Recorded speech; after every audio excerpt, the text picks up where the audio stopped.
Yesus tidak berubah, tidak berubah, tidak berubah. Tuhan Yesus tidak berubah, tak berubah selama-lamanya. Katakan haleluya. Haleluya, haleluya, haleluya, haleluya, haleluya, haleluya, haleluya. Dan kuasanya tidak berubah, tidak berubah, tidak berubah. Dan kuasanya tidak berubah, tak berubah selama-lamanya. Haleluya, haleluya, haleluya, haleluya. Shalom jemaat yang dikasihi Tuhan, suatu sukacita yang luar biasa. Kita masih dapat berjumpa kembali dalam ibadah online GPPS Jemaat Palu hari ini. Sebelum mengikuti ibadah, mari siapkan diri dan hati kita untuk menerima lawatan Tuhan dalam ibadah raya hari ini. Berikut perlu saya sampaikan panduan mengikuti ibadah secara online. Yang pertama, siapkan diri untuk beribadah sebab ini adalah ibadah dan bukan tontonan. Yang kedua, ikuti setiap acara ibadah, turut menyanyi ketika puji-pujian, serta membaca ayat Alkitab saat pengkhotbah menunjuk ayat untuk dibaca, dan berdoa ketika diajak berdoa. Yang ketiga, karena ini adalah ibadah dan bukan tontonan, dilarang bercakap-cakap selama ibadah berlangsung. Percakapan dalam kolom live chat dapat saudara lakukan sebelum ibadah berlangsung. Yang keempat, gunakanlah pakaian yang sopan dan duduklah dengan sopan. Selamat menikmati pujian, penyembahan, dan firman Tuhan. Tuhan Yesus memberkati. Shalom. Puji Tuhan, Bapak Ibu, Saudara-saudari yang dikasihi oleh Tuhan Yesus Kristus. Kita boleh ada di tempat ini, hadir untuk beribadah, memuji, serta memuliakan nama Tuhan. Itu adalah sukacita yang luar biasa. Dan kasih Tuhan terus melimpah dalam kehidupan kita semua. Dan saya juga menyapa buat Bapak Ibu, Saudara-saudari yang menyaksikan akan ibadah ini. Mari sama-sama kita siapkan hati kita untuk memuji dan memuliakan nama Tuhan pagi hari ini. Dimanapun saudara berada, hadirat Tuhan terus melimpah dalam kehidupan saudara. Baik, Bapak Ibu, Saudara-saudari yang dikasihi oleh Tuhan Yesus Kristus, sama-sama kita siapkan hati kita, diri kita untuk memberikan persembahan yang terbaik lewat puji-pujian kita dan rasa syukur kita kepada Tuhan buat hari yang baru yang Tuhan terus limpahkan dalam kehidupan kita semua. Saja kita semua satu dalam doa, kita berdoa. Kami mengucap syukur Tuhan buat pagi hari ini, buat penyertaan Tuhan yang tidak pernah berhenti dalam kehidupan kami semua. Engkau Allah yang baik, Engkau Allah yang luar biasa dalam kehidupan kami Tuhan. Segala pujian, hormat hanya bagimu di tempat yang maha tinggi. Sebelum kami menaikkan puji-pujian kami pagi hari ini Tuhan, kami mohon ampun atas setiap pelanggaran tingkah laku, perbuatan, pikiran, hati kami yang tidak berkenan di hadapan hadirat Tuhan. Kami mohon ampun dalam nama Tuhan Yesus Kristus. Pulihkan roh, jiwa, dan tubuh kami Tuhan, agar kami layak menaikkan puji-pujian kami kepada Engkau pagi hari ini.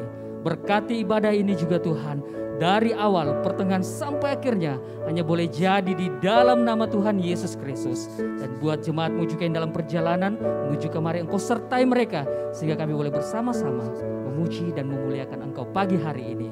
Berkati ibadah ini dan kami yakin percaya Tuhan, Tuhan bertata di atas puji-pujian kami pagi hari ini. Dan kami tanggalkan dan putuskan setiap transkota yang lebih coba mengganggu akan ibadah ini dari awal sampai akhirnya. Kami berseru manggil dalam nama Tuhan Yesus Kristus. Kami ikat patahkan, hancurkan semuanya dalam nama Tuhan Yesus Kristus. Terima kasih Bapa. Dalam nama Tuhan Yesus Kristus kami berdoa dan mengucap syukur. Sama-sama katakan amin.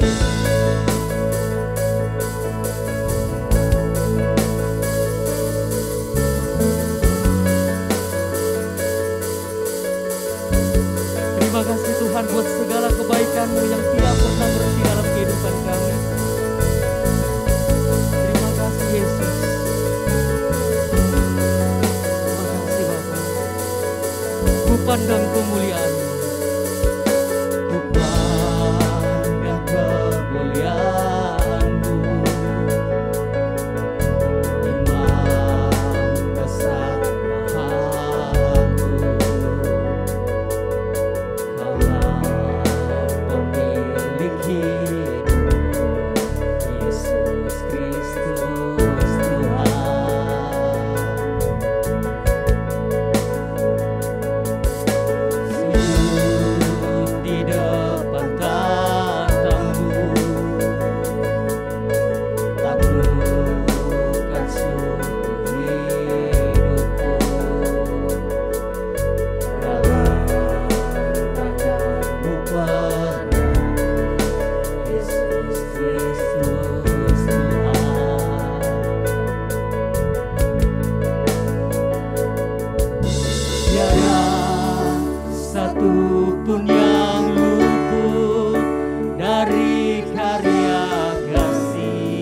Yesus Kristus Tuhan, Raja mulia dan luhur, selamat korban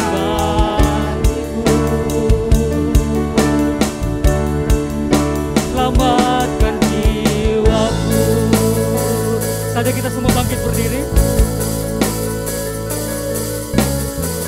Ku pandang kemuliaan-Mu Tuhan.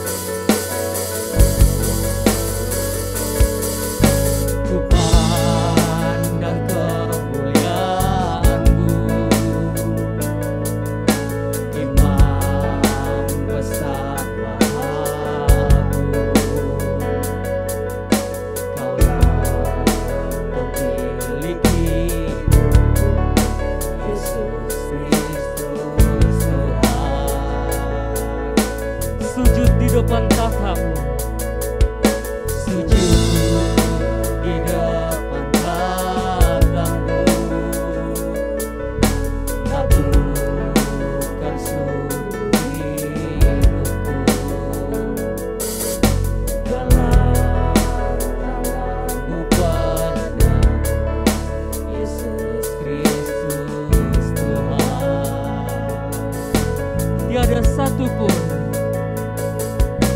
Tiada satupun yang luput dari karya kasih. Oh yang mulia,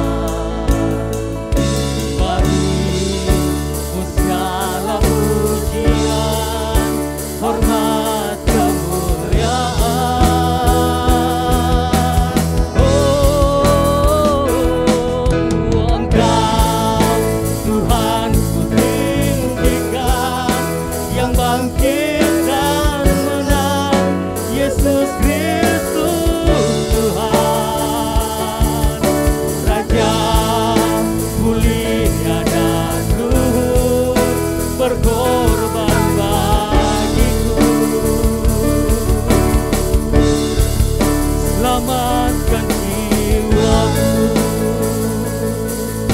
Kami datang memandang kemuliaan-Mu Tuhan.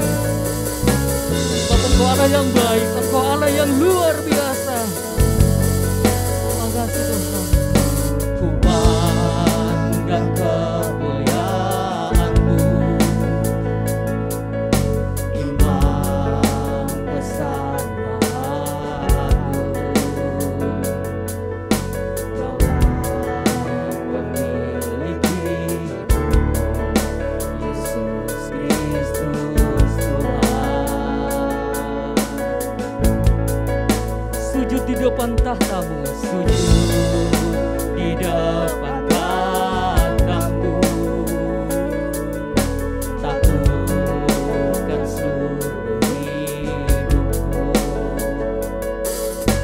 dalam tangan-Mu pada Yesus Kristus Tuhan. Tiada satupun yang luput Tuhan, tiada satupun yang luput dari karya kasih. Oh yang mulia, bagi-Mu segala pujian, hormat, kemuliaan. Oh, Engkau Tuhan ku tinggikan, yang bangkit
Sebab hanya Engkau yang layak dipuji, hanya Engkau yang layak disembah, Yesus. Hanya Engkau yang layak dipuji, hanya Engkau yang layak disembah. Segala kemuliaan, hormat, syukur kami hanya bagi-Mu. Terpujilah nama-Mu Tuhan. Terima kasih Tuhan. Tiada satu pun yang luput dari karya kasih-Mu yang mulia. Bagi-Mu segala pujian, hormat, kemuliaan. Sama-sama kita serukan. Engkau Tuhan kutinggikan, yang bangkit dan menang, Yesus Kristus Tuhan.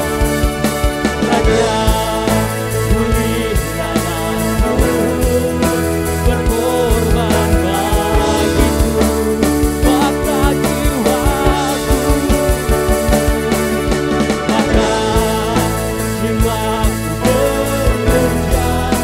menyembah Sang Raja, Yesus Kristus Tuhan.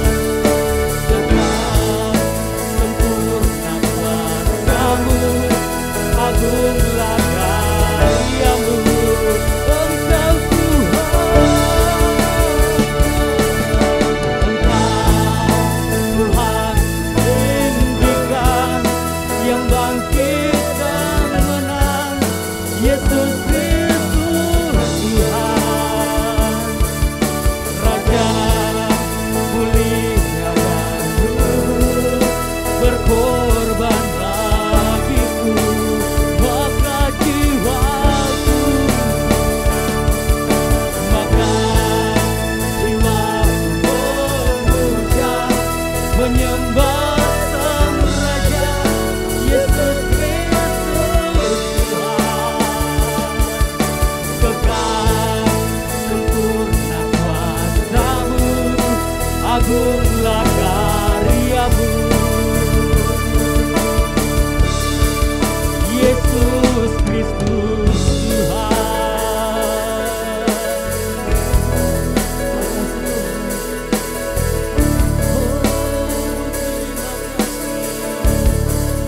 Yesus Kristus Tuhan.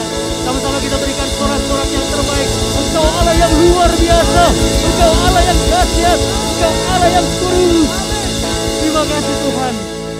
Bapa dalam kerajaan surga, kami mau lebih lagi memuji dan memuliakan Engkau pada pagi hari ini. Bebaskan setiap roh kami. Sama-sama kita katakan dalam nama Tuhan Yesus Kristus, kita katakan haleluya. Amin. Bapak Ibu saudara-saudari yang diberkati oleh Tuhan, seberapa banyak yang datang dengan sukacita pagi hari ini, boleh lambaikan tangan. Haleluya.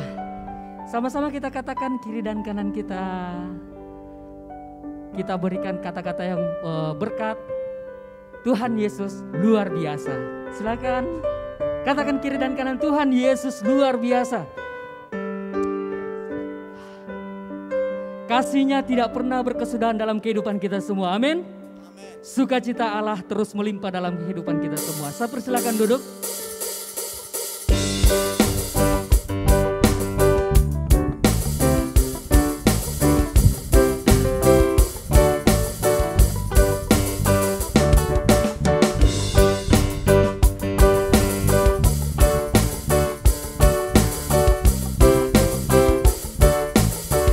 Sama-sama kita dengan pujian ini.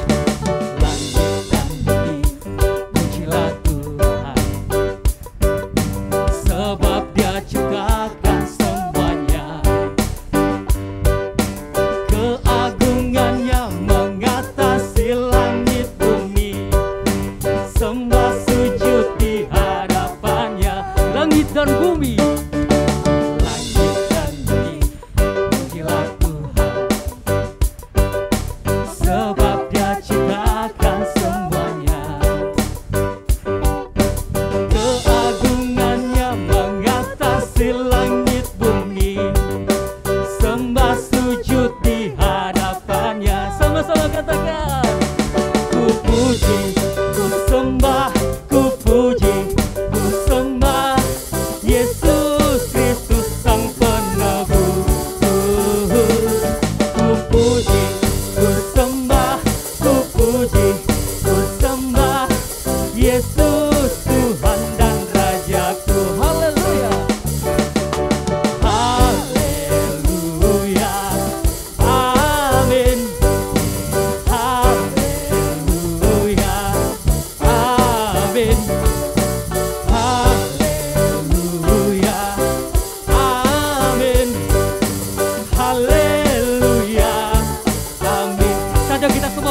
mengatasi langit bumi, sembah sujud di hadapannya. Kita katakan, ku puji, ku sembah, ku puji, ku sembah Yesus Kristus Sang Penebus. Ku puji, ku sembah, ku puji, ku sembah Yesus Tuhan dan Rajaku. Ku puji, ku puji, ku sembah, ku puji, ku sembah Yesus Kristus Sang Penebus. Ku puji, ku sembah, ku puji, ku sembah Yesus Tuhan dan Rajaku. Oh, sama-sama kita serukan. Ku puji, ku sembah, ku puji, ku sembah Yesus Kristus Sang Penebus. Ku puji, ku sembah, ku puji, ku sembah Yesus Tuhan dan Rajaku. Katakan haleluya. Haleluya. Amin. Haleluya. Amin. Haleluya. Amin. Haleluya. Amin. Haleluya. Haleluya. Amin. Haleluya. Amin. Haleluya. Amin. Haleluya. Amin. Haleluya. Haleluya. Amin. Sekali lagi haleluya. Haleluya. Amin. Kita berikan tepuk tangan yang terbaik untuk Tuhan Yesus Kristus. Haleluya. Allah yang kita sembah adalah Allah yang luar biasa. Kasih-Nya selalu baru dalam kehidupan kita semua. Kasih Allah melingkupi saya.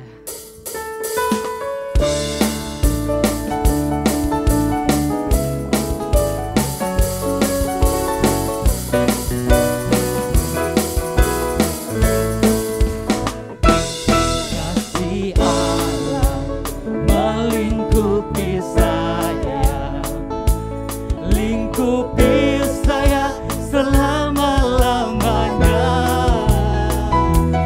Dalam kasih-Nya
sungguh layani Tuhan, layani Tuhan dan sesama lebih sungguh.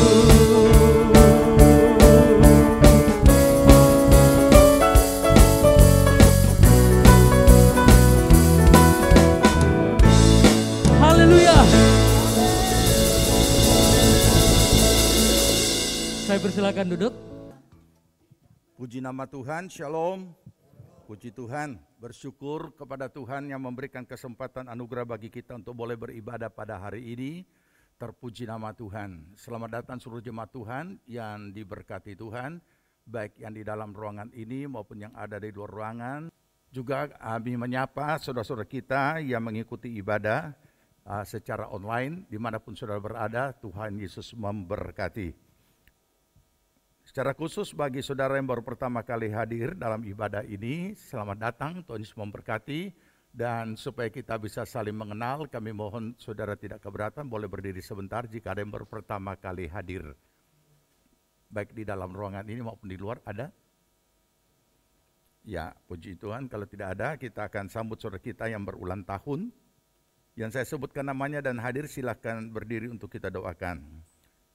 Fidelin Jiloy, Amanda Rantung, Rudi Angdres, Iring Ayurian Besu, Friskia Sevanya Hartono, Redi Torabu, Meilin Karunden, dan Mei Yanti. Ada yang hadir? Baik, mari kita berdoa.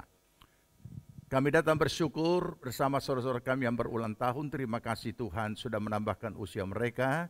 Kiranya membawa mereka semakin memahami makna kehidupan mereka sebagai orang percaya. Berkati pribadi, rumah tangga, keluarga, usaha, pekerjaan, pelayanan, pertumbuhan rohani, semuanya diberkati Tuhan. Buatlah menjadi berhasil segala yang mereka kerjakan, dan biar Roh Kudus menuntun mereka mencapai seluruh rancangan Allah tergenapi dalam kehidupan mereka.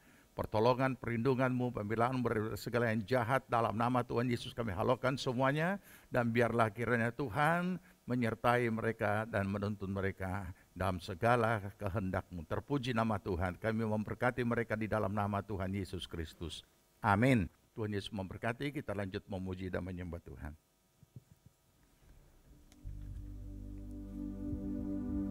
Mari kita siapkan diri kita untuk menerima kebenaran firman Tuhan pada pagi hari ini.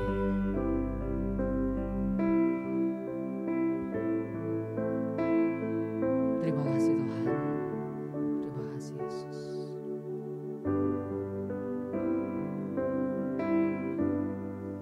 Kasih yang terindah, kasih yang terindah, hati yang mulia, hanya ku temukan di dalam-Mu, Yesusku. Pujian dari hatiku selalu di setiap waktuku, tiada pernah berubah kasih-Mu. Karya terbesar dalam hidupku, pengorbanan-Mu yang selamatkanku. Engkaulah harta yang tak ternilai, yang ku miliki dan ku hargai. Yesus, Engkau ku kagumi. Saja kita semua bangkit berdiri. Kasih yang terindah, kasih yang terindah, hati yang mulia, hanya ku temukan di dalam-Mu, Yesusku.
bersyukur Tuhan buat kasih setiamu dalam kehidupan kami. Amin. Dan anugerah terindah Tuhan yang kami miliki.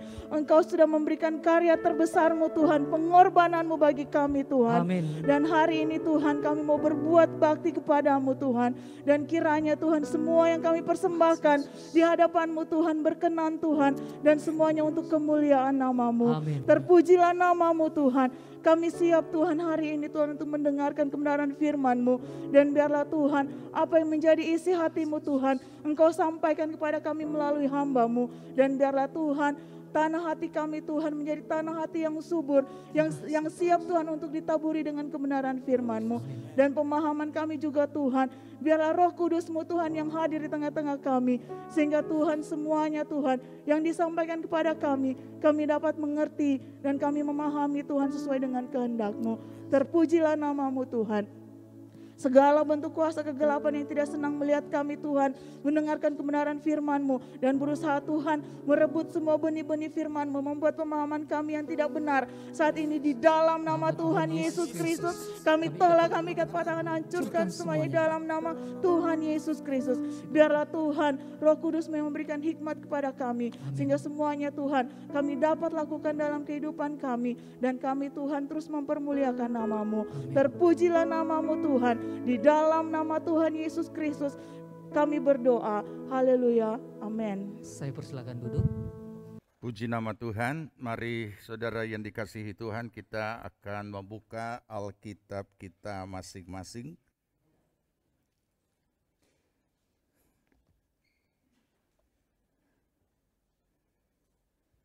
Kita akan membaca 1 Raja-Raja pasal 19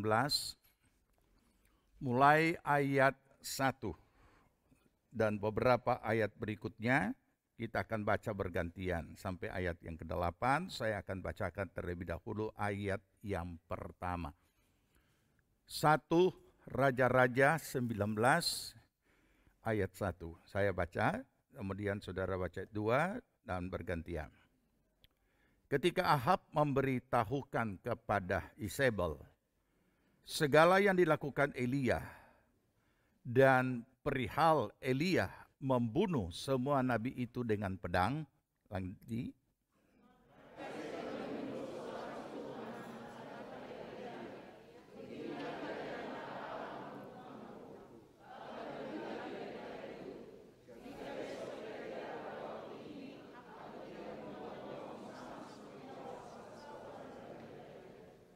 Maka takutlah ia, lalu bangkit dan pergi menyelamatkan nyawanya.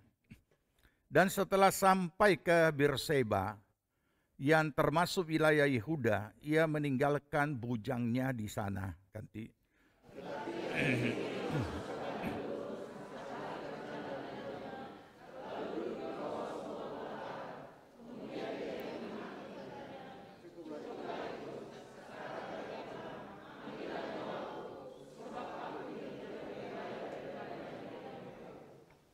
Sesudah itu ia berbaring dan tidur di bawah pohon ar itu. Tapi tiba-tiba seorang malaikat menyentuh dia serta berkata kepadanya, "Bangunlah, makanlah."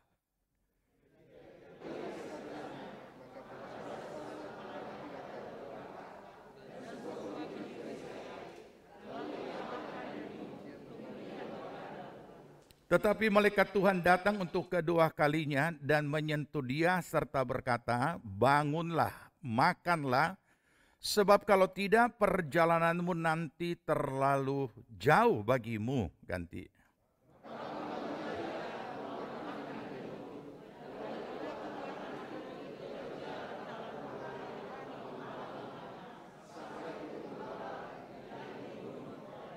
Ya, puji Tuhan. Silakan duduk. Dari ayat firman Tuhan yang sudah kita baca, kita mau belajar firman Allah dari hal nilai sebuah keputusasaan.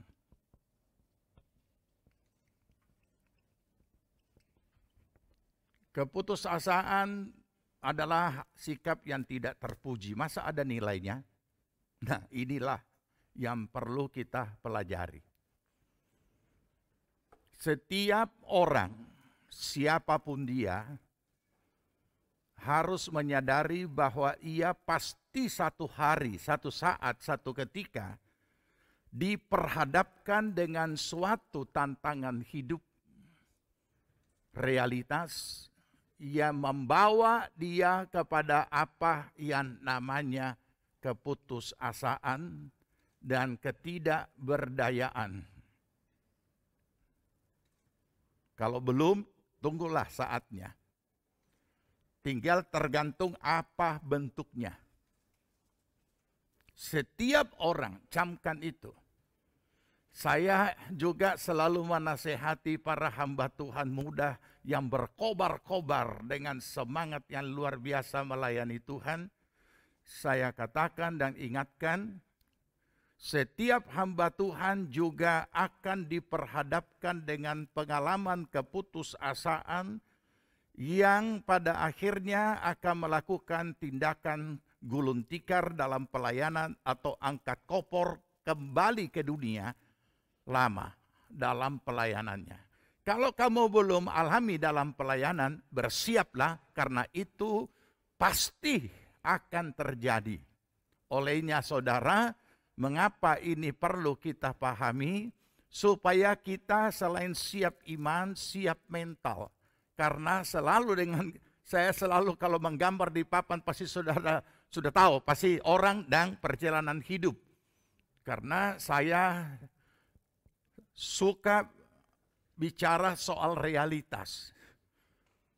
Suka nonton film kalau itu peristiwa nyata yang pernah terjadi yang difilmkan kembali.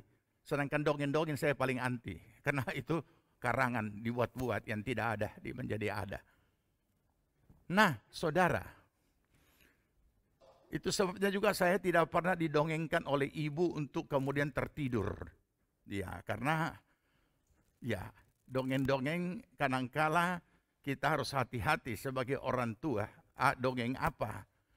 Apalagi dongeng yang ada kata ganti. Si kura-kura bilang kepada si kancil, padahal binatang tidak bisa ngomong. Apalagi lain jenis. Ya, oke, kembali ke sini. Nah, kemudian jika itu bukanlah tindakan yang terpuji, lantas masa punya nilai? Masa ada nilai sebuah keputusasaan? Disinilah letaknya.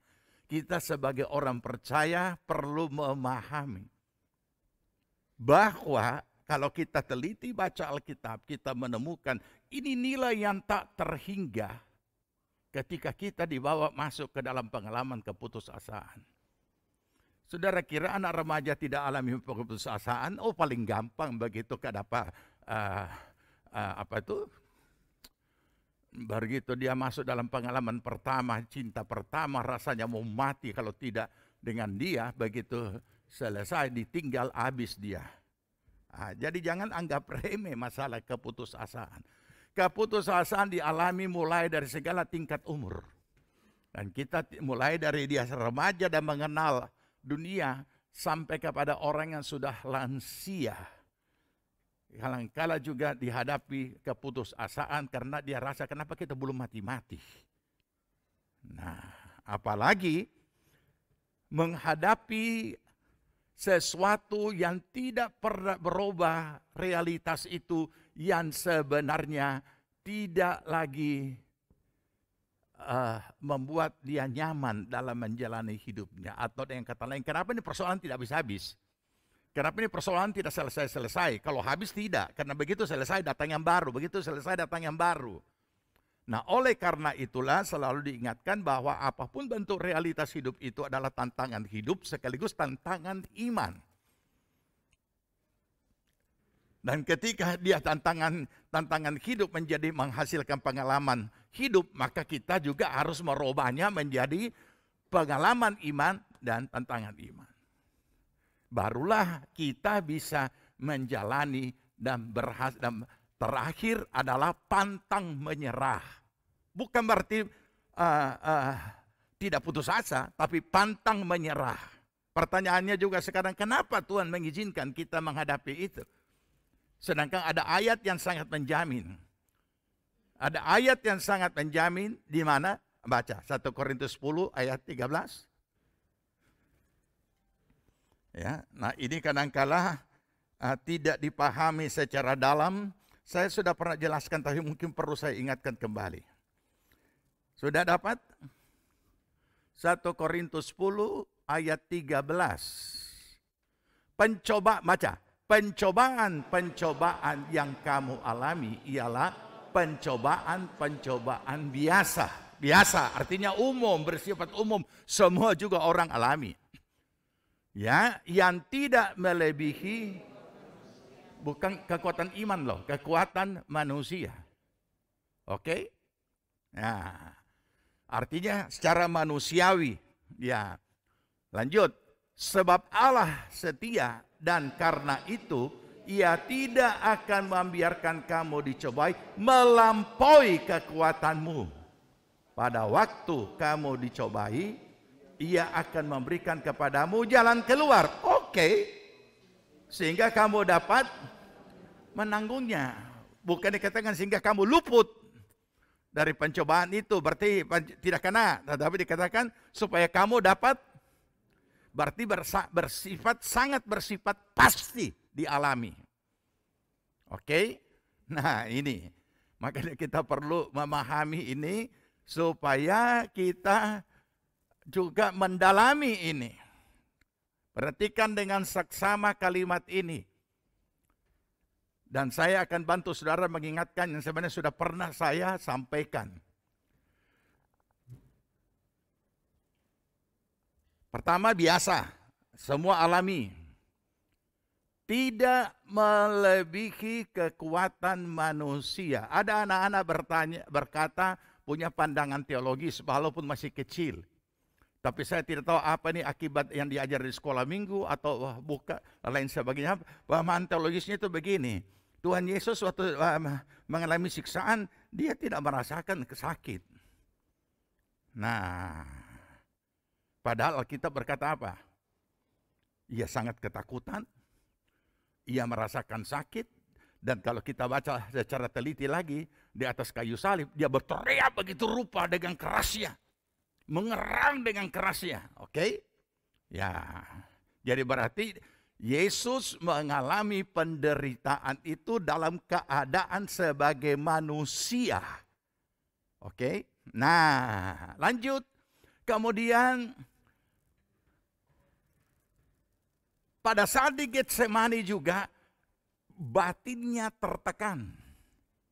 Sehingga dia katakan, hatiku amat sedih, rasanya mau mati. Saudara bisa pahami itu kalimat dan bisa membayangkan dan memasuki satu imajinasi betapa beratnya tekanan itu, beratnya, pedihnya hati itu, bagaimana sedih dan bagaimana takutnya. Nah, ini perlu ditanamkan dari sejak sekolah minggu. Sehingga ada keseimbangan. Sehingga kita berkata dengan nyanyian Yesus pahlawanku dan lain sebagainya, dan lain sebagainya. Menghadapi si iblis. Ya, tapi menghadapi penderitaan dialami secara manusia. Menghadapi iblis dengan kekuatan daripada kealahan yang begitu dahsyat. Tapi menghadapi secara hidup, secara manusia, itu benar-benar dialami rasanya. Deritanya lahir batin. Nah, saudara, terus nilai apa? Mungkin terlalu ekstrim kalau kita mengatakan Yesus juga mengalami ini. Dari mana kita bisa buktikan? Memang tidak bisa kita bicara sembarangan ini. Kalau orang tidak punya tingkat pengertian yang benar-benar paham. Kalau boleh cawan ini lalu daripadaku. Disitulah. Tidak berdaya lagi. Tidak bisa lagi bikin apa-apa. Nah, saudara, terus apa yang kita mau pahami dari nilai ini? Apa yang kita mau pahami? Sebelum kita masuk di situ, kita ke sini dulu. Yaitu, Allah itu setia. Ia tidak akan membiarkan, tidak campur tangan, kamu dicobai melampaui kekuatanmu. Jadi saudara, ada orang yang berkata hidup ini kejam. Sebenarnya dari mana? Kita tinggal memahaminya dari mana dan membuktikannya dari mana.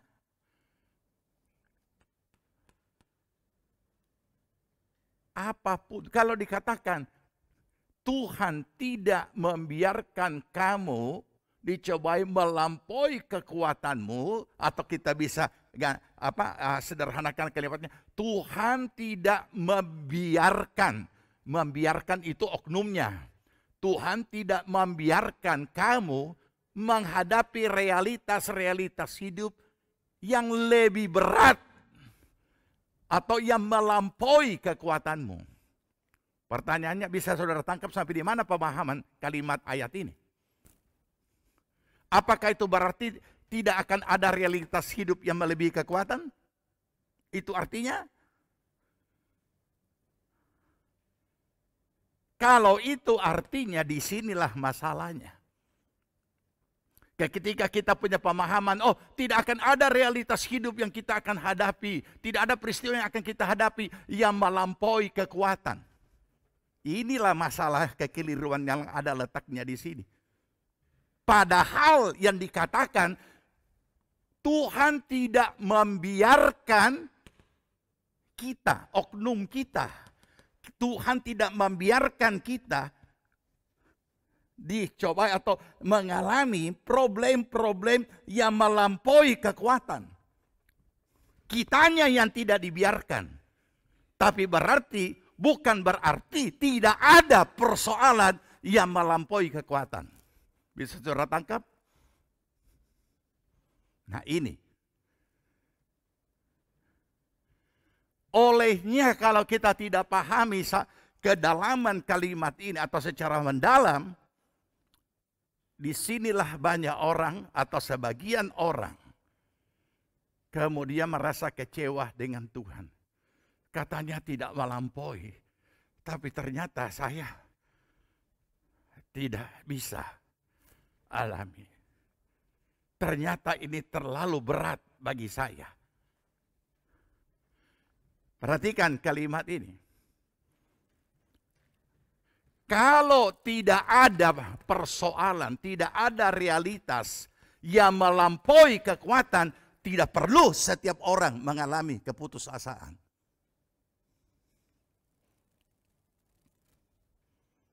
Terus pertanyaannya, adilkah Tuhan atau kejamkah Tuhan? Ketika kita orang percaya anak Tuhan harus mengalami keputusasaan, seharusnya itu tidak ada kamusnya kan? Siapa bilang tidak ada kamusnya? Inilah yang perlu direnungkan secara dalam. Karena jangan lupa, sekecil apapun realitas hidup itu punya kemampuan menggoyahkan iman. Sedangkan iman datang dari mendengar firman. Dan ketika pendengaran atau pemahaman kita terhadap firman begitu dangkalnya, ini yang bahaya. Maka sebegitu juga akar kita tidak masuk ke dalam. Karena kalau bangunan, iman itu bagaikan fondasi yang mendasari bangunan. Makin tinggi bangunan, makin dalam dia.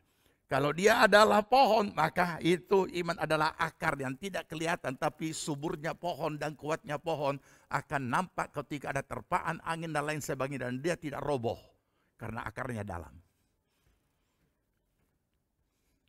Nah ini saudara, kita terlibat dalam segala macam bentuk realitas, kegiatan aktivitas hidup.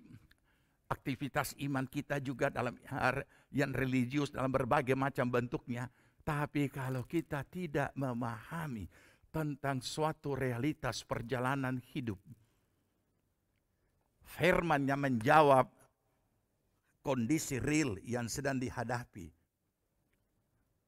itu sangat berbahaya. Jadi renungkan ini. Tuhan tidak membiarkan kamu. Tapi apakah realitas hidup yang kalau mungkin saya yang melampaui kekuatan itu tidak datang?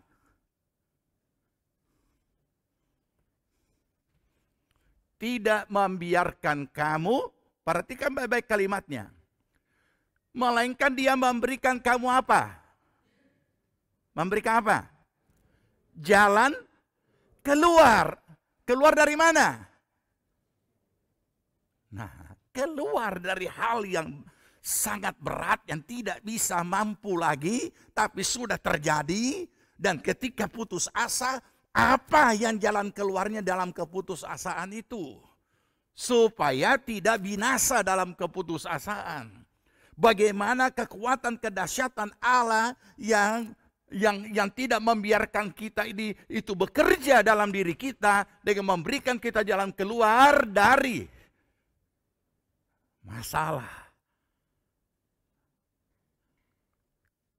Kenapa dia berikan jalan keluar? Untuk apa jalan keluar itu? Supaya atau sehingga apa?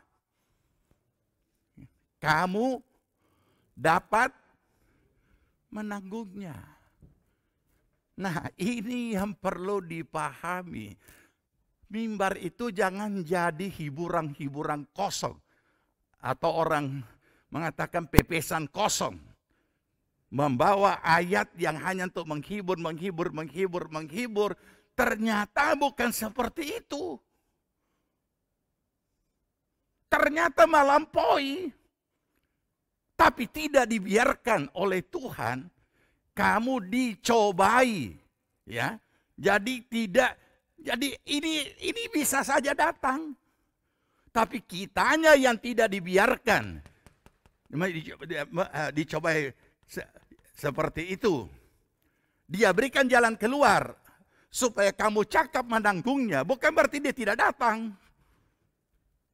Oke, nah sekarang saya sederhanakan. Ya, saya pakai gambar saja supaya gampang. Sebenarnya yang saya mau gambar ini sudah pernah saya jelaskan, tapi bukan gambar. Ya. Oke. Setiap realita hidup yang kita alami itu adalah kondisi real yang menjadi yang namanya beban. Pasti akan jadi beban.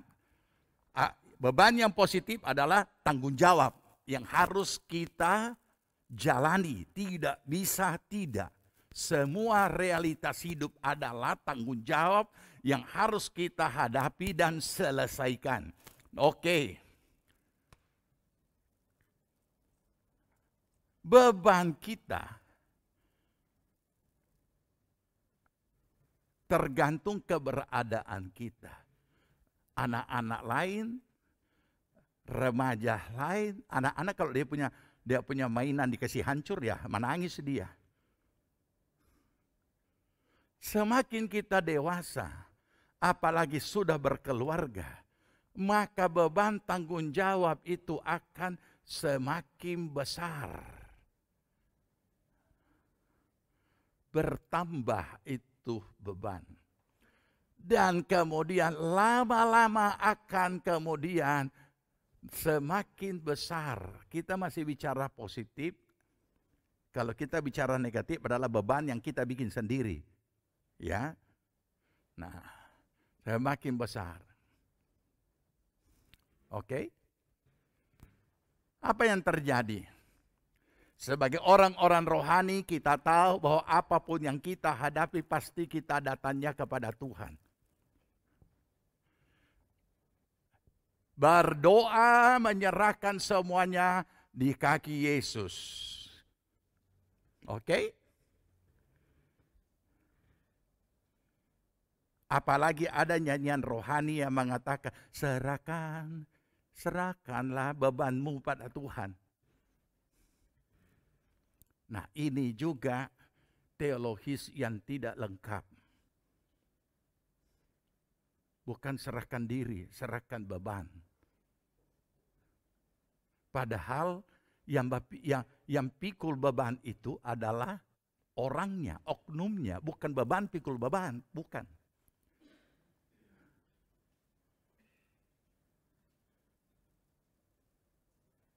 Yang harus datang itu, yang harus diserahkan, bukan beban. Diri kita yang ada beban. Diri kita yang harus diurus. Tetapi oleh karena mimbar dan nyanyian rohani cuma suruh serahkan beban, dia taruh di sini. Diwujudkan dengan menangis tak ukur tobat. Lega, berdiri, selesai. Lega memang, semua orang yang sudah menangis, mencurahkan semua itu. Makanya dalam ilmu jiwa kadang-kadang orang itu harus kita rangkul dan dia menangis sepuasnya. Begitu dia menangis sepuasnya, sudah lega. Tapi cuma kita di Indo kan susah. Begitu orang sebuah polok menangis, so apa dia nih ya? Sebuah polok dorang, pikiran kotornya yang keluar. Nah ini, ya. Padahal itu hanya suatu pelepasan, pelampiasan tekanan jiwa melalui tangisan dan selesai. Semua orang ada, di ilmu jiwa juga ada. Saudara pikir di psikiater juga, dia biarkan saudara menangis, bahkan dia anjurkan supaya jangan tahan-tahan. Nah, tapi kita semua pikir, oh puji Tuhan, Tuhan so jam apa dia? Apakah ini selesai? Tidak selesai. Karena begitu dia berdiri balik, ya, ini naik ulang. Sampai tak bongkok-bongkok lagi dia pulang kembali. Ataupun juga ke sini. Sama saja. Bukan berarti Tuhan tidak berkuasa, bukan berarti Tuhan tidak menolong, bukan berarti kuasa Tuhan itu tidak mampu, bukan. Tidak memahami. Berikut. Saya ingatkan kembali pada saudara tentang apa? Itu adalah hal biasa yang tidak melebihi kekuatan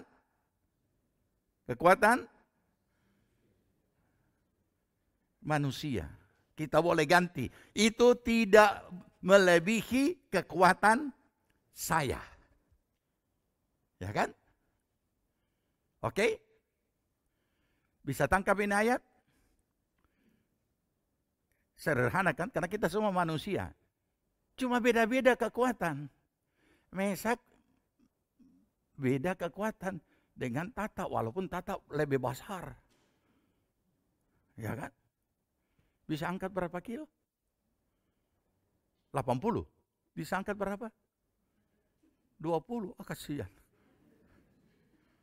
Memang, karena beda-beda. Beda-beda. Jadi kekuatanmu tidak melebihi kekuatanmu secara manusia. Belum pakai iman loh ini. Apalagi kalau pakai iman. Pakai mental. Ya kan? Nah. Jadi baik kekuatan fisik, kekuatan mental, kekuatan iman. Beda-beda. Kalau kita bicara secara fisik mungkin lebih gampang ya. Karena masing-masing itu bicara soal tenaga, kekuatan.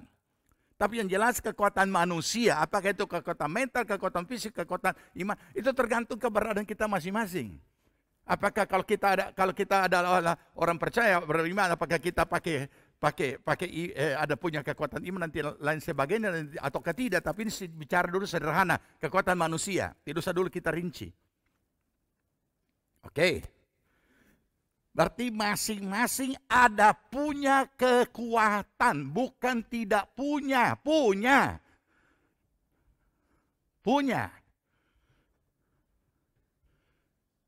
80 ya. Kita ambil saja deh. Karena siapa yang lebih kuat dari dia ini? Ada yang 100? 200? Tidak ada. 80 ya. Batas maksimal 80. Nanti kita tes sampai di rumah. kasih satu ya. Saya waktu remaja kerja di salah satu waktu masih sekolah harus kerja. Saya angkat satu karung gula.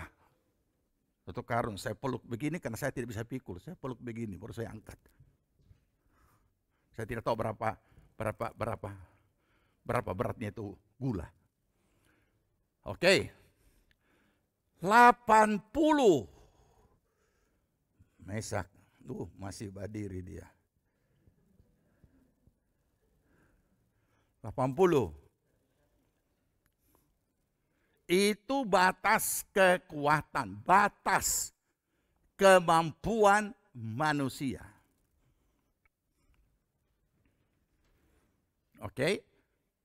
Sekarang nanti kita sambung dengan yang tadi ya, kita di sini dulu. Untuk dapat memahami keadilan Tuhan. Ada masalah dia hadapi.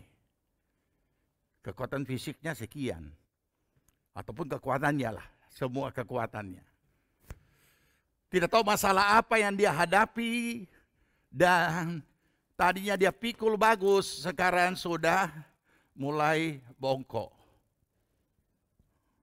Sudah mulai rasa berat.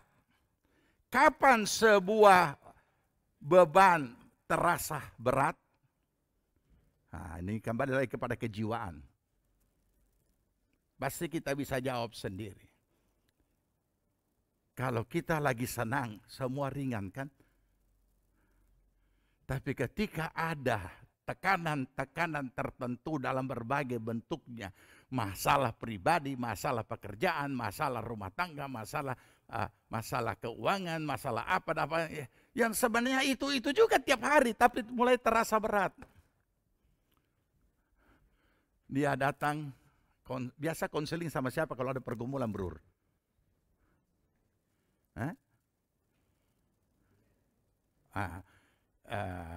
Kepala sekolah ya, Ibu Lea.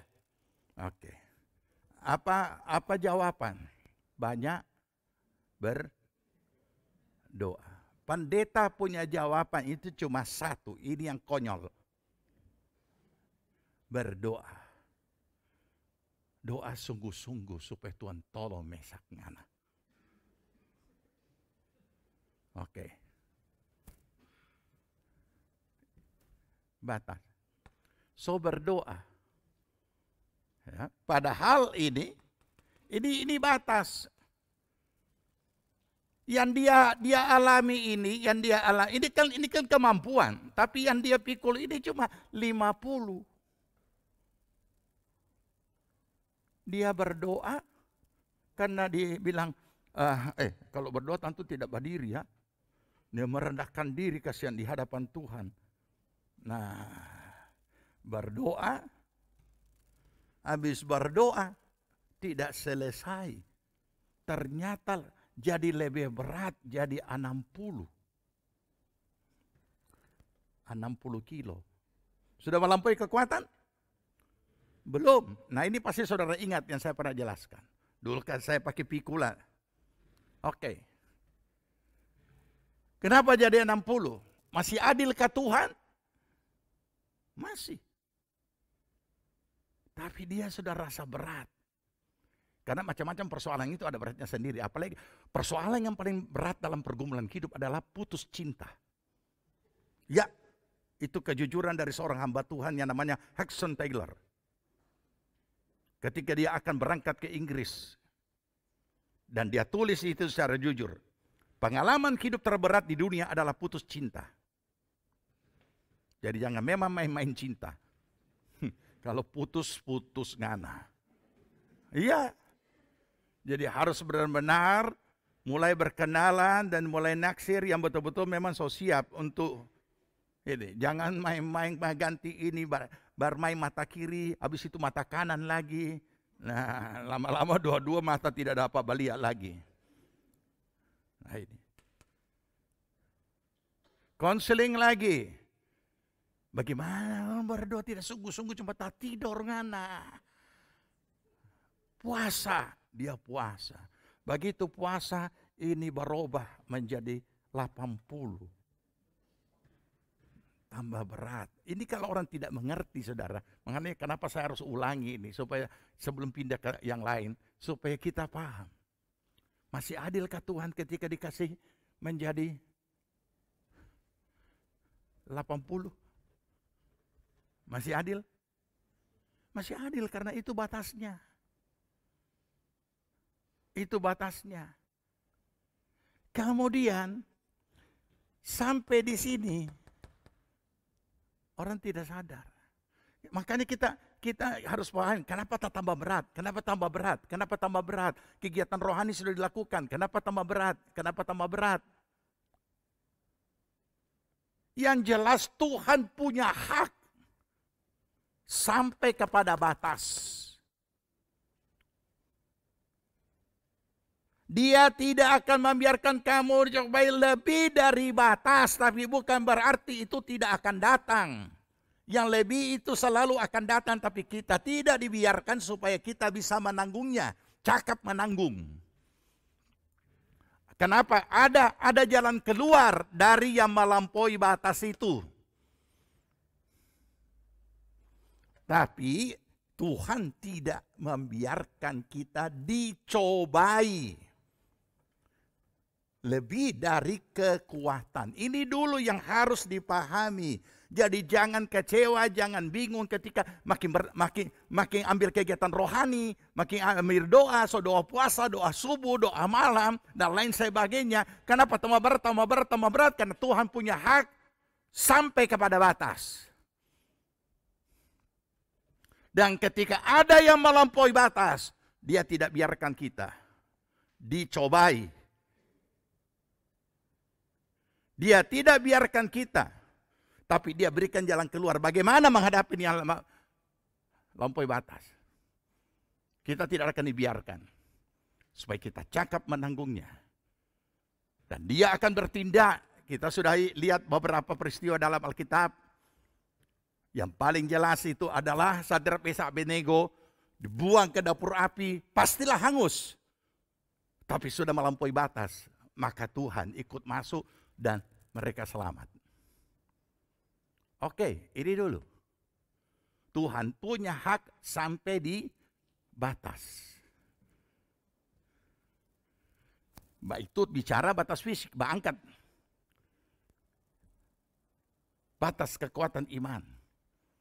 Batas kekuatan mental. Sampai di mana?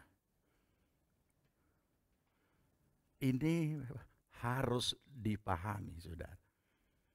Supaya jangan ada orang percaya tidak menemukan suatu nilai dalam keputusasaan. Yang kita baru baca tadi adalah Elia. Luar biasa hebatnya Tuhan pakai. Perjuangannya dan segala apa yang dia hadapi sebagai seorang nabi Allah. Nabi kita manusia, paling kita katakan kita manusia biasa, bukan nabi. Nabi pun putus asa. Padahal sudah pernah mengalami pengalaman-pengalaman spektakuler dalam pelayanannya sebagai nabi, dalam keberadaannya sebagai nabi, tapi dia juga tetap manusia lahiriah. Makanya didiklah orang untuk dapat memahami bahwa iman percaya kita ada pada manusia lahiriah, tapi manusia lahiriah adalah memiliki iman di dalam Yesus Kristus. Jangan mendidik orang seolah-olah tidak injak dunia. Seolah-olah ada di awan-awan. Sehingga menjadi vertikalis. Itu nanti jatuh tersandung. Oke, kembali kepada Elia ini. Selesai dia melakukan pelayanan yang begitu luar biasa. Bahkan tindakan yang luar biasa membunuh nabi-nabi Baal, pengikut-pengikut Baal itu. Tapi kemudian hanya dengan orang kirim mulut dan kirim bicara pesan dari Isabel, Kalau saudara mau baca, mau tahu lengkap Isabel itu siapa, istrinya Ahab, mau tahu DP kelakuan, saudara baca Alkitab itu. Kasih tahu Elia ya, besok dia akan sama nyawanya dengan yang dia bunuh itu. Kalau kalimat sederhananya seperti itu. Belum berhadapan dengan Isabel, tapi saking terkenalnya nih Isabel, baru kiriman kalimat, Alkitab menulis, Elia ketakutan dan lari. Bahkan lari tinggalkan bujangnya atau orang yang menyertainya. Kemana dia? Dia lari bersembunyi. Oke.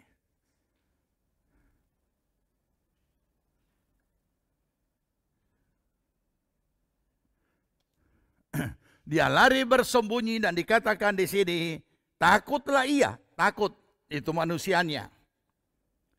Bangkit dan pergi menyelamatkan nyawanya, dan setelah sampai ke Berseba, yang termasuk wilayah Yehuda, ayat 3, ia meninggalkan bujangnya di sana. Tapi ia sendiri masuk ke padang gurun sehari perjalanan, jauhnya itu kalau sehari perjalanan. Lalu duduk di bawah sebuah pohon arar. Kemudian ia ingin mati. Ada banyak pelajaran rohani yang kita bisa ambil di sini, tapi kita ambil khusus tentang nilai sebuah keputusasaan. Cukuplah itu sekarang ya Tuhan. Cukup. Ambillah nyawaku, sebab aku ini tidak lebih baik daripada nenek moyangku.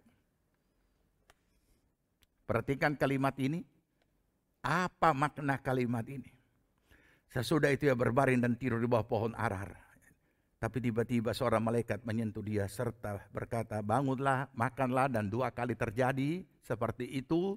Bangun makan dan dia tidur ulang, dikasih bangun lagi dan kemudian pesan, perjalananmu masih jauh. Dan perjalanan masih jauh, kamu tidak makan, kamu tidak akan sampai kepada perjalanan yang masih jauh itu. Nanti terlalu jauh bagimu. Nah saudara, mari kita renungkan di sini.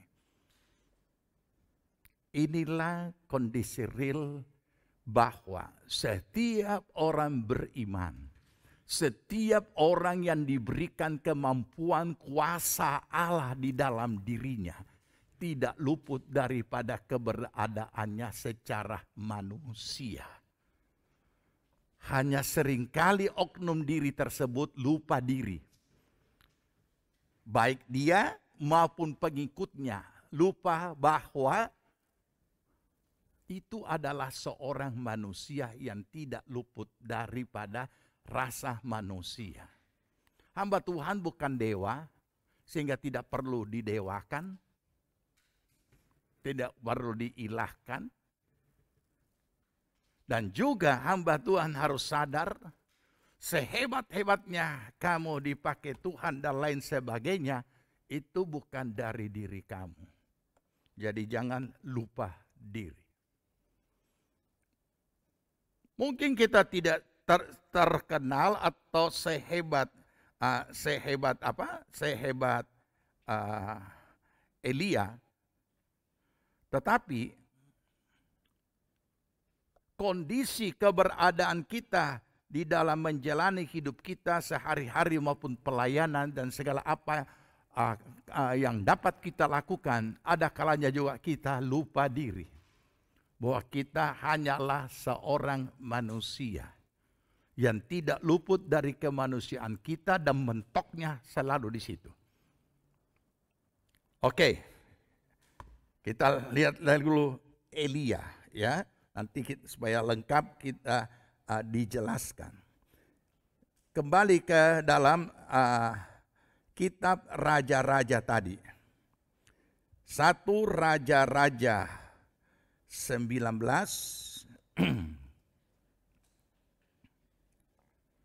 ya. 1 Raja-Raja 19 sekarang ayat yang ke-8 tadi. Oke. Ayat 8 dulu. Sama-sama.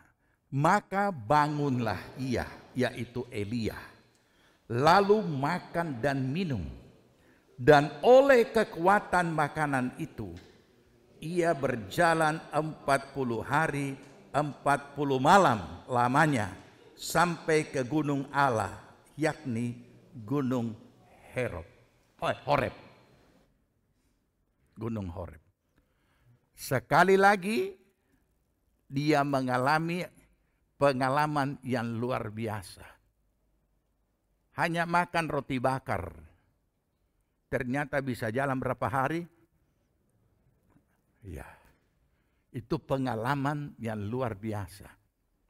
Apakah pengalaman luar biasa ini punya kemampuan mematikan keberadaan seorang manusia dalam kemanusiaannya? Tidak. Makanya kita harus selalu waspada. Jangan kita terkejut ketika nama-nama terkenal dan orang-orang terkenal, entah siapapun dia, termasuk para hamba Tuhan terkenal, tiba-tiba kita mendengar berita-berita buruk tentang dirinya, tentang kelakuannya. Padahal spektakuler pelayanan yang dia lakukan. Kenapa? Karena sehebat apapun Tuhan pakai kita, tidak akan pernah dapat menghancurkan keberadaan seorang manusia biasa. Karena dia ada di dalam manusia. Bukan, kita mengkalimatkan ini bukan meremehkan kuasa Allah, bukan. Kuasa Allah bisa memakai seseorang manusia melebihi keberadaannya sebagai seorang manusia, tapi sesudah itu tidak dapat menghilangkan keberadaannya sebagai seorang anak manusia. Sederhana, saya kasih bukti yang sederhana. Pernah lihat hamba Tuhan cilik yang dipakai Tuhan secara luar biasa? Pasti saudara pernah. Tapi apa yang dilakukan di luar pelayanan? Dia tetap bermain mobil-mobilan, bermain kelereng, bermain apa. Karena dia masih anak-anak. Nah, inilah yang perlu kita sadari. Supaya kita juga tetap waspada. Karena satu saat, dan salah satunya inilah, kenapa kita dibawa masuk ke dalam pengalaman keputusasaan. Oke, kita lanjut ya. Selesai sampai di Horeb, Allah menyatakan diri. Ayat 9. Ayat 9, kita baca. Di sana, yaitu Elia, masuklah ia ke dalam sebuah gua dan bermalam di situ. Maka firman Tuhan datang kepadanya. Demikian. Lanjut. Aduh, kasihan, tunggu dulu. Jangan dulu jawab itu Elia, kasih turun dulu. Mana ayat 9, Bro? Datanglah firman Tuhan kepadanya, demikian. Kalau saya tunjuk begini, saudara baca. Datanglah kepadanya firman Tuhan demikian. Saya mau tanya, ketika saudara itu punya orang dan dia lari, kemudian saudara dapati dia, saudara tanya, apa kerjamu di sini, Elia? Kira-kira begitu. Kerja apa di sini? Ya? Ini orang lari nih. Orang lari. Apa kerjamu di sini? Kan anggaplah namanya Elia. Apa kerjamu di sini, Elia? Oh, kita lagi capek mau tidur. Ini bosan luar biasa, lebih dari malaikat. Apa kerjamu di sini, Elia? Oke. Coba saudara baca ini seperti saudara kelakuan biasa di rumah. Kira-kira kalau marah anak atau tegur, ya. Maka firman Tuhan datang kepadanya demikian. Kasih tutup ini, so tahu itu DP kalimat. Saudara boleh pakai bahasa ini, boleh juga pakai ganti dengan bahasa hari-hari. Maka berfirman Tuhan kepadanya demikian. Oh kasihan, ini tidak pakai bacaan. Ada bikin apa yang ada di sini? Apa karya apa yang ada di sini? Saya sudah bilang bisa boleh pakai kalimat di sini masing-masing. Nah, maka berfirmanlah Tuhan kepadanya demikian. Oh, memang ini jemaat GPP Palu manis-manis semua, lembut hatinya. Padahal di rumah rupa menyala, rupa apa? Pertanyaan ini saudara mengerti? Apa kerjamu? Apa kerjamu?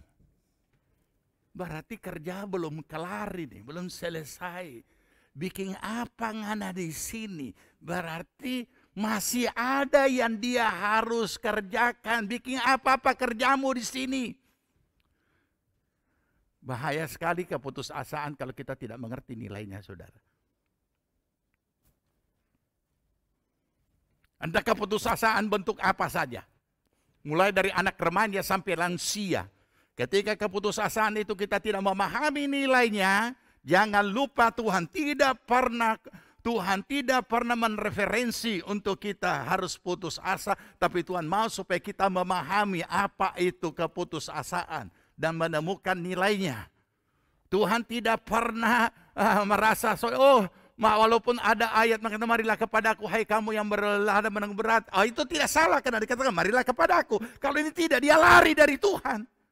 Dia lari dari tugas, dia lari dari ini. Saudara, sebelum keputusasaan kita akan mengalami dulu apa yang namanya lelah tubuh, lelah jiwa, lelah hati, lelah pikiran. Ini. Dan saudara tahu, inilah Elia. Tuhan bukan tidak mengerti saudara punya kelelahan. Tapi hati-hati dengan kalimat yang diucapkan Elia. Ini kalimat yang ngeri nanti berikutnya. Kalau tadi dia cuma menganggap dirinya tidak lebih baik daripada ini. Berarti dia mau supaya dia berusaha untuk lebih baik. Itu sebenarnya positif, tapi itu juga bisa jadi negatif karena itu kepujian diri. Jangan berusaha jadi baik supaya hanya untuk orang mengenal kita baik. Tidak. Jadilah baik karena memang harus baik. Apa jawabannya? Jawaban ini membuat sangat bermasalah. Oke? Lanjut ayat 10. Mudah-mudahan jawaban tadi itu sama dengan di rumah. Apa kerjamu di sini Elia? Ada tidur. Ya. Oh bagus, lanjutkan.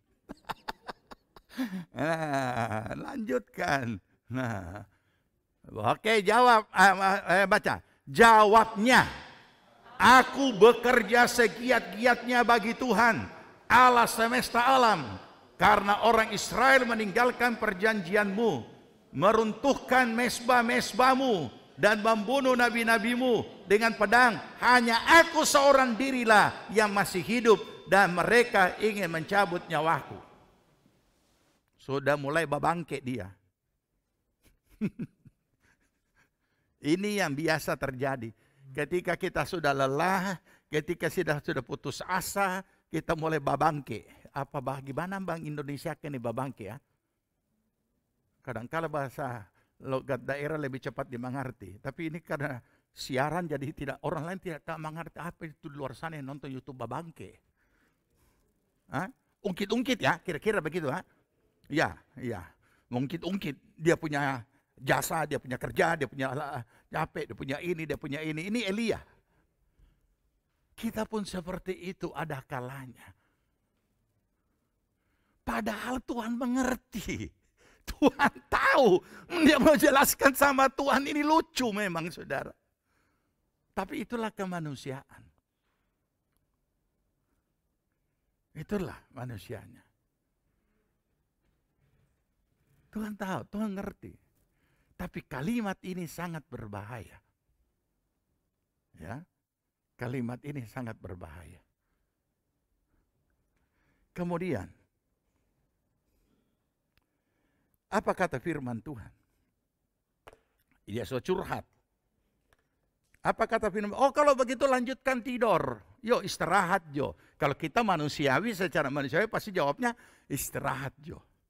Iya betul, sudah istirahat supaya segar lagi. Tapi apa kata firman Tuhan ayat 11? Tidak diduga, jawabnya begini. Baca 2, lalu firman-Nya, keluarlah. Aduh kasihan. Ini bukan cuma disuruh bangun, disuruh langsung keluar. Dan apa? Berdiri. Aduh, ini ada sadap-sadap babaring. Suruh keluar dan berdiri. Ya. Di atas gunung itu di hadapan Tuhan. Lanjut. Maka Tuhan lalu angin besar dan kuat yang membelah gunung-gunung dan memecahkan bukit-bukit batu mendahului Tuhan. Tapi tidak ada Tuhan di dalam angin itu. Dan sesudah angin itu datanglah gempa, tapi tidak ada Tuhan dalam gempa itu. Saya tidak akan jelaskan ini nanti sudah dengan cara alegoris. Tapi itu yang Tuhan sampaikan. Saya tidak akan bahas itu angin dan gempa, tetapi yang jelas, yang perlu menjadi perhatian kita, keluar dan berdirilah. Aduh, kenapa begini Tuhan? Mengerti sedikit kasihan. Kita mau berhenti lelah. Keluar dan berdirilah. Hai orang-orang putus asa, bukan Tuhan tidak mengerti. Tapi Tuhan berfirman, keluar dan berdirilah. Perjalanan masih jauh, hidup masih sedang dijalani, dan realitas-realitas berikutnya sedang menanti untuk kita hadapi. Keluar dan berdirilah, berdirilah dan keluarlah. Jangan baring, jangan tidur. Karena itu berbahaya. Curhat Elia sangat manusiawi.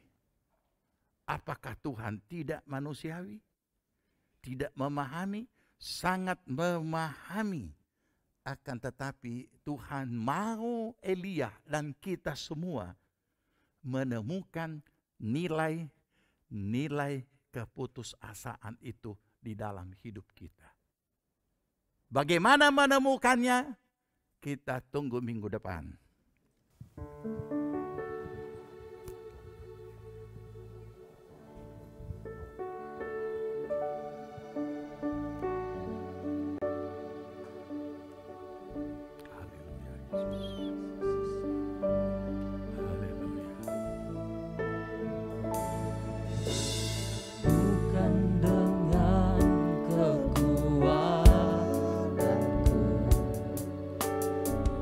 Dapat jalani hidupku tanpa Tuhan yang di samping. Amin. Ku tak mampu sendiri. Engkaulah kuatku yang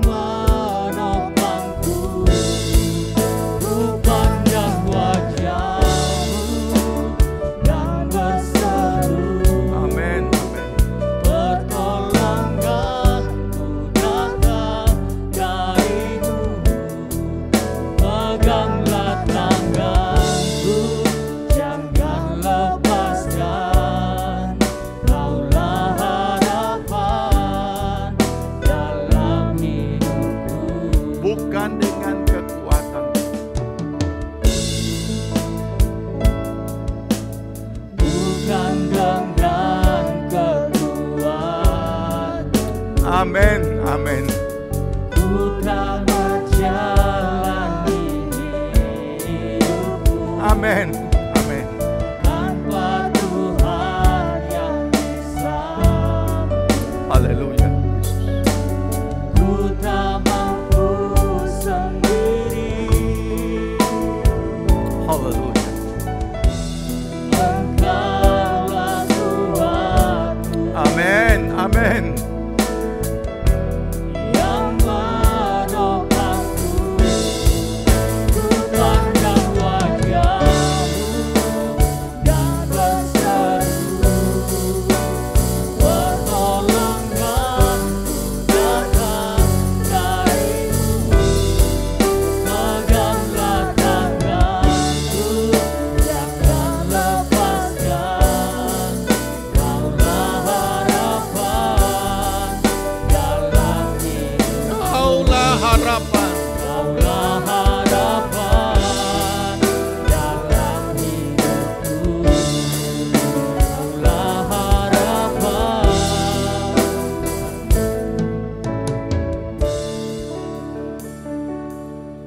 Terima kasih Bapa di sorga, kami boleh belajar dari kebenaran firman. Biarlah Tuhan Roh Kudus memberikan kami roh hikmat, akal budi, sehingga kami bisa semakin mendalami makna daripada kebenaran firman-Mu. Sehingga apapun yang kami hadapi Tuhan di dalam hidup kami tidak dipermain-mainkan oleh persoalan hidup. Tapi kami percaya Tuhan turut bekerja dalam segala sesuatu, mendatangkan kebaikan bagi kami. Terima kasih Tuhan, Engkau tetap menyertai dan tidak membiarkan kami, melainkan Engkau memberikan jalan keluar, sehingga kami boleh cakap menanggungnya. Amin. Terpuji nama Tuhan. Berkati seluruh jemaat-Mu Tuhan. Engkau mengenal setiap pergumulan mereka. Engkau tahu persis realita apa yang sedang mereka hadapi dalam hidup mereka. Tuhan memberikan senantiasa jalan keluar. Terpuji nama Tuhan. Engkau tilik setiap kebenaran kami Tuhan. Berkati tiap pribadi, rumah tangga, keluarga, usaha, pekerjaan, pelayanan, pertumbuhan rohani jemaat-Mu semuanya, bagi hormat kemuliaan nama Tuhan. Buatlah berhasil segala apa yang mereka kerjakan. Dan jika ada di antara mereka yang sedang berputus asa, biarlah mereka boleh menemukan nilai keputusasaan itu dalam pengalaman iman yang Tuhan izinkan untuk dihadapi, dijalani. Terima kasih Bapa, terima kasih. Kami mengucap syukur. Berkati seluruh jemaat. Bapa di sorga, saat ini juga kami berdoa untuk bangsa, negara, pemerintah kami. Berkati negeri kami Tuhan. Berkati pemerintah kami. Mulai dari Bapak Presiden, wakil dan semua aparat pemerintahan tingkat pusat, provinsi, kabupaten, kecamatan, kelurahan, desa, dan dusun-dusun semuanya Tuhan. Berikan roh hikmat, akal budi, roh takut akan Allah. Mereka boleh melaksanakan tugas mereka dengan penuh tanggung jawab kepada Tuhan yang punya langit dan bumi. Terima kasih Bapak. Terima kasih. Berkati aparat keamanan, TNI Polri yang sudah mendedikasikan hidup mereka untuk menjaga negeri kami. Tuhan berkati, Tuhan lindungi pribadi maupun keluarga. Berkati akan tenaga medis dan para medis yang terus Tuhan bertugas menjalani dan Tuhan mengatasi daripada pandemi yang sudah berakhir ini.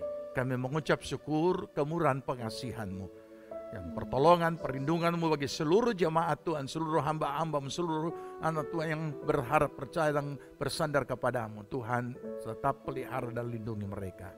Terima kasih Bapa di sorga. Jemaat Tuhan yang dikasihi Tuhan, terimalah berkat damai sejahtera dari Tuhan Yesus Kristus. Kecintaan Allah Bapa dan dalam persekutuan Roh Kudus adalah kiranya tinggal menyertai kita sekalian. Dibuatnya kita hidup bijaksana, sehingga berhasil segala yang kita kerjakan sampai berkelimpahan dari sekarang sampai Tuhan Yesus datang kembali. Amin.